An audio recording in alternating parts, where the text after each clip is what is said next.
with StrongerSalespeople.com, and I wanted to talk to you for a moment about a finding of the assessments that I use in my work for finding and hiring stronger salespeople and for coaching the salespeople that you currently have to be stronger. And it's a finding that's called the comparison shopper finding. And that finding is a part of the OMG salesperson for existing people on your team assessment. And it's also part of the candidate assessment that we use. And it is in Sales DNA there. It is the fourth finding down. And you'll see for this person that we're looking at, their supportive buy cycle finding, which is trademarked by OMG, is 14%. And one of the components of supportive buy cycle is called comparison shopper, or the tendency of your salesperson or your candidate who you're considering hiring to comparison shop when they're making a major purchase. So yesterday I was having a coaching call with one of my current clients, and he had completed a self-assessment, and we were looking at that finding of comparison shopper. And what he said to me was, he said, I disagree with the finding. I disagree with this comparison shopper finding about me. And of course it was a negative finding for him.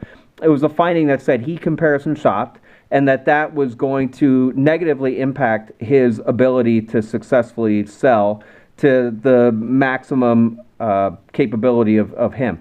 And so I asked him, I said, are you pushing back on the finding that you comparison shop, or are you disputing the fact that being a comparison shopper is going to cause you to allow your prospects to comparison shop or go think it over and leave without at least asking some tough probing questions, and that in turn will cause you to not be able to close as many sales?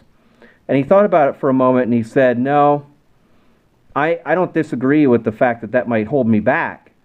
And I certainly don't disagree with the fact that I am a comparison shopper. He said, I am a comparison shopper, and I consider that to be a good habit, a good frugal habit.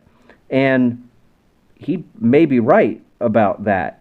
But what it came out at the end of the conversation was he didn't disagree with either part, that it would hold him back or that he was not a comparison shopper. And in fact, he could see how if he would not comparison shop, it might help him in his selling, but he wasn't willing to change it. Now, should he change it? Not necessarily. Should this prevent him from being on your sales team? Not necessarily. Is it something good to know if we're in an interview with somebody? Absolutely. Is it a component of our decision? Absolutely.